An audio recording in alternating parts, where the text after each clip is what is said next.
It's childhood. You don't know what money is. You barely know how to tie your shoes. And yet, without anyone telling you, your entire financial personality is being programmed behind your back. Not at 18, not at your first job. By 12, the age where your biggest concern should have been Pokemon cards and who stole your purple gel pen. Honestly, same. Childhood was wild enough without inflation trauma. Let's rewind, because 4 tiny childhood moments, ones you barely remember, shaped everything you do with money today. And it all starts with the first belief. Imagine you're 6. You point at a toy, a snack, something small, and you hear it. Not today. We can't afford that. Money doesn't grow on trees. You don't understand bills. You don't understand budgeting, but you understand tone, and that tone says danger. So your brain makes a simple, kid-friendly conclusion. Money equals unstable. Money equals stress. Money equals easily lost, and your worldview tilts just a little. Kids don't know context. They only know vibes. And the money vibes? Yeah, they weren't exactly cozy. Fast forward. Now you're an adult with a job, a phone bill, and a deep fear of checking your bank account. You buy the cheaper option. You avoid risks. You panic spend when stressed. You pick safe over fulfilling. Scarcity doesn't just protect you, it traps you. Now you're 10. You're at a family dinner. Someone says, they're doing well. Look at their house. They must make good money. They're successful. To a child, this isn't small talk. It's instruction.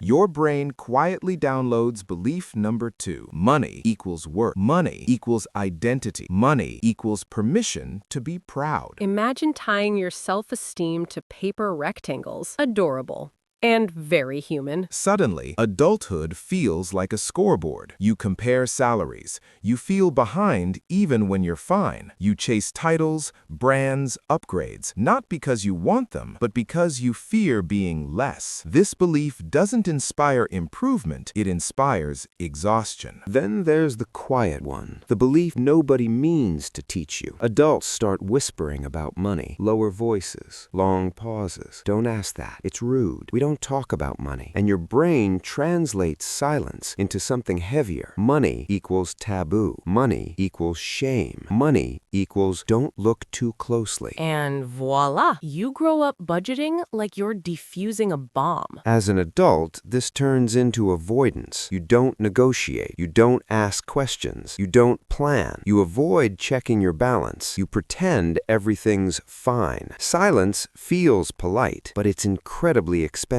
Last one, the sneakiest. This belief doesn't come from money, it comes from people. Maybe someone helped you as a kid, gave you something, then added, you owe me. Remember who helped you, be grateful. So your mind forms one final rule. Money equals obligation. Money equals guilt. Money equals emotional debt. You weren't being dramatic. You were being conditioned. And now, years later, it shows up as guilt when you earn more, fear of asking for raises, discomfort when receiving help, self-sabotage when things finally go right. Not because you don't want success, but because part of you still believes success comes with strings attached. Here's the twist. You didn't create these beliefs. You absorbed them automatically, accidentally, as a child trying to understand a world that didn't explain itself. But beliefs aren't cages, they're stories, and stories can be rewritten. Your childhood wrote the first draft. You get to write the rest. You weren't born afraid of money or defined by it. You learned that, but you can unlearn it steadily, piece by piece. Don't worry. You upgrade fast. I've seen your phone habits. We'll do the same with your money brain.